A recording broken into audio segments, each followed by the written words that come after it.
Now, the Democrats have been pushing this line, particularly about J.D. Vance, but also Republicans in general, calling them weird. This weird line has really taken hold. And the Trump campaign has used that very word to attack Harris's vice presidential pick, Tim Walz. Let's have a look at the ad. What could be weirder than signing a bill into law that requires schools to stock tampons in boys' bathrooms?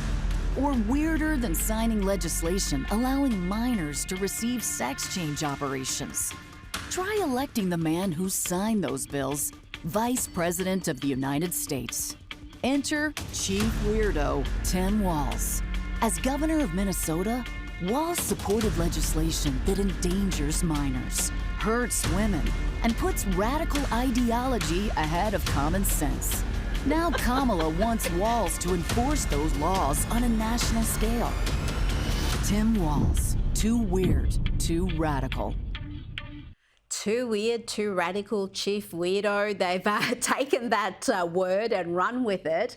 And I know you said Walz is Veep, so it's really Kamala's got to be their focus of the Republicans' campaign. But the fact that she has picked this radically left running mate, given her record is very left-leaning, the most left-leaning senator, I think it was judged in 2019, that says something. And some of the things he has backed, like putting sanitary products in boys' bathrooms in schools, fourth graders, giving access to really quite irreversible treatments for very young people who think they're in the wrong body, also giving driver's licenses to illegal immigrants. I mean, that has got to hurt the Democrats coming up into the election. The two places where the VP pick does matter is one is exactly what you said. It's a reflection of the thinking and judgment of the top of the ticket. So it is sort of a mirror back to Kamala, who made that decision for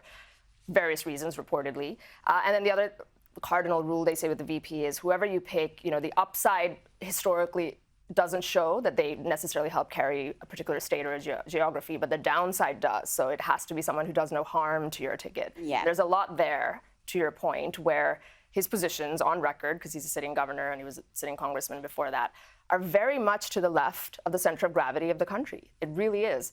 And so that is going to come out, all that stuff that they're playing, and the weird word, I guess, they're just, doing turnabout. But the media, again, is trying to rebrand him as some sort of safe, centrist, no-risk choice. I just played a clip of MSNBC, CNN, ABC, all of them parroting this line that, no, this is a safe pick. It's not a radical lefty at all. Now, we spoke yesterday about Walz's staunch support for the Black Lives Matter movement that saw much of Minneapolis descend into chaos as protesters ran riot. And he never really backed away from that. Here he is in 2021 suggesting no remorse for the riots that he encouraged and sticking up for the protesters, for the rioters, saying they should be listened to. And those people on the streets, many of whom were arrested for speaking a fundamental truth, that we must change or we will be right back here again. Communities need to be heard. They're frustrated, not just out on the streets and say, why are you doing that? Because they're not being heard. They're demanding that these changes be made. They told us last year, change cash bail, change how you do traffic stops. It didn't happen, and look what we got. Let's play some footage of what they did to his city, to his state. Let's have a look at Minneapolis after the BLM, mostly peaceful riots, protests.